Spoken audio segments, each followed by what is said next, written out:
नमस्कार, मी निकिता तुम्हा सर्वांसाठी घेऊन आली आहे एक झणझणीत रेसिपी। सर्वप्रथम तुम्हा सर्वांचं या यूट्यूब चॅनलवर अगदी मनापासून स्वागत।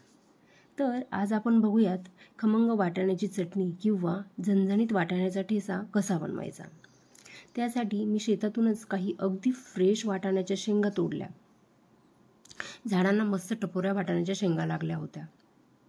मंडळी, सध्या उन्हाळा लागला आहे आणि काहीतरी झणझणीत खाण्याची फार इच्छा होते। मग बनवून बघा ही वाटाण्याची खमंग चटणी। बघा कशी जेवणाची रंगत वाढवते ते। सध्या वाटाण्याचा सीझन आहे। मार्केटमध्ये मुबलक प्रमाणात वाटाणा उपलब्ध आहे।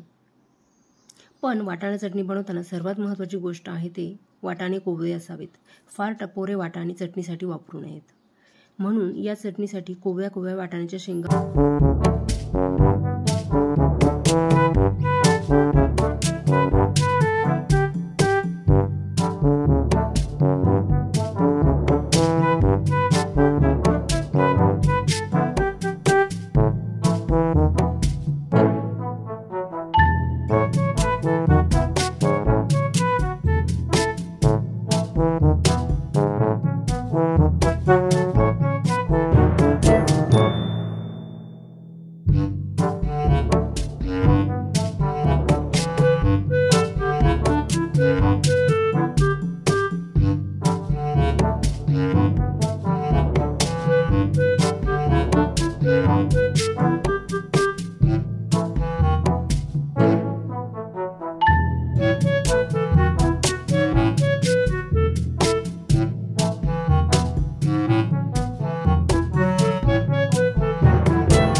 हिरवी मिरची, लसूण परतवून घेतले आणि त्यातच ओले वाटाणे टाकून छान 1-2 मिनिट सर्व साहित्य परतवून घेतलं। हे सर्व साहित्य थंड झाल्यावर मिक्सरच्या भांड्यात ओतून घेतलं आणि वरून चवीप्रमाणे मीठ ॲड केलं आणि हे मिश्रण थोडंसं ओबडधोबड चटणीसारखं वाटून घेतलं। मिश्रण खूप जास्त बारीक वाटायचं नाहीये।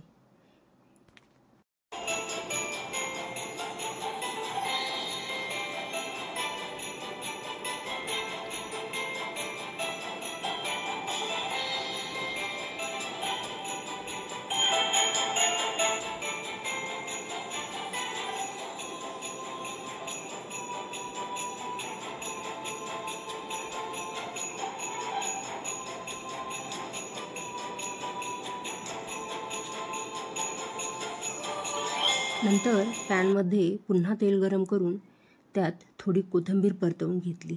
कोथिंबीर परतवून झाल्यानंतर ओबडधोबड वाटलेलं वाटाण्याचं मिश्रणही छान पॅनमध्ये परतवून घ्यायचं।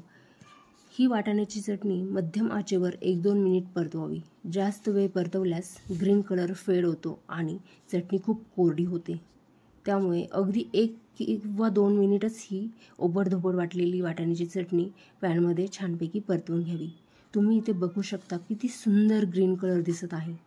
जेवणासोबत ही झणझणीत चटणी तोंडी लावायला घ्याल तर 4 घास जेवण जास्तच जेवाल।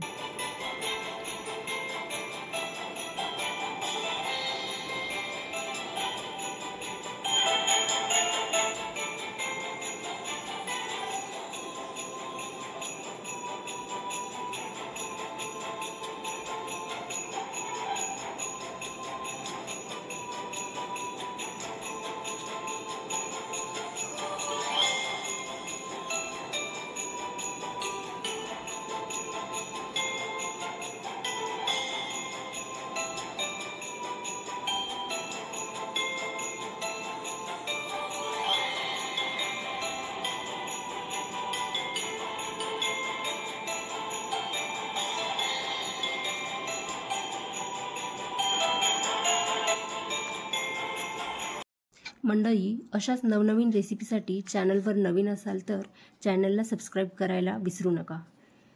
चला भेटू पुन्हा अशाच एका नवीन रेसिपीसह। मस्त खा आणि स्वस्थ रहा। बाय।